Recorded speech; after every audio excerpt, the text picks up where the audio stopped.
The CBS News magazine, 60 Minutes and Vanity Fair magazine are out with a brand new poll taking the pulse of America on all sorts of interesting matters. And here with the results are Cali Carlin of CBSNews.com and Michael Hogan, executive editor for Vanity Fair Online. Good morning. Good morning. So we have a bunch of interesting questions that you polled to get answers to. Maggie is back on the couch with us now. I want to start with this very first one, which I think is terrific, which is who would be the next face to put on Mount Rushmore?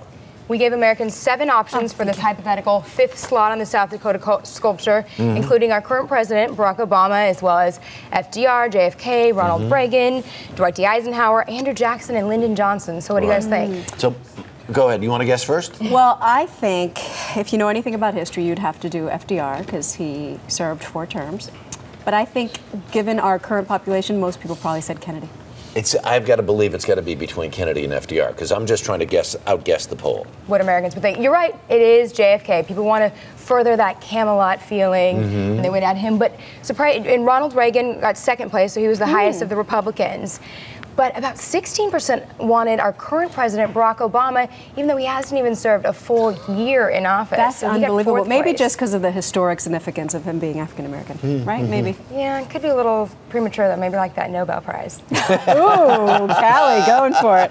All right, number 2. Let's bring in Michael here. You asked people about the 2 words we now hear constantly, public option, and you asked if people can actually explain what the public option is. Can they? That's right. Yeah, it was a yes or no question. Yes, they can, but not that many. Only 26% of people were confident they could explain it. 66% said no, they can't explain it. So a little bit of a problem there for something we're all supposed to be debating, that there's this lack of understanding. So is there like if you're at a party and you want to impress your friends, is there a nutshell definition that you'd like to give people of the public option? Yeah, I think so. I mean, in a nutshell, it's pretty simple. It's a government-run health plan that is supposed to compete with the private insurers to establish affordable rates for health insurance. Now, we'll see if it passes or not, and we'll see if it has those qualities when it does. And a lot of people say there's a lot more to it, but yes, that is a nutshell definition. We should have given, we have a ding, ding, ding that we sometimes use for right answers. And I think you actually did deserve a ding, ding, ding. Maybe in the West Coast edition, you could add that We'll throw it back in there.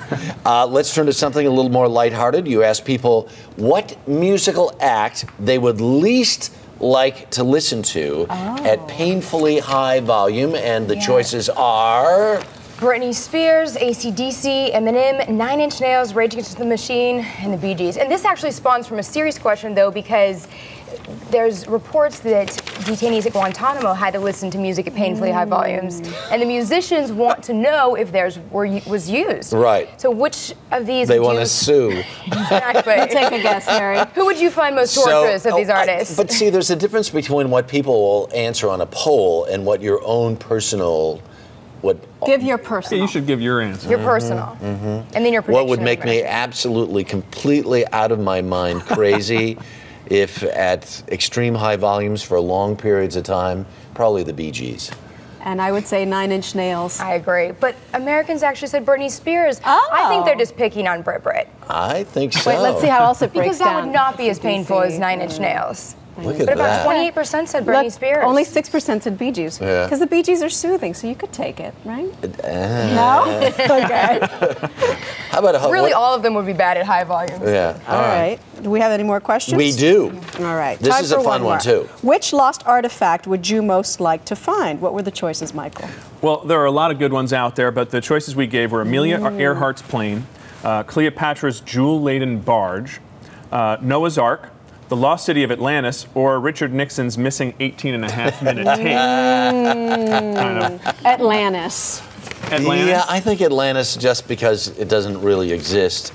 On the other hand, Noah's Ark, because there have been giant expeditions up into around Mount Ararat, which is listed in more places than just the Bible.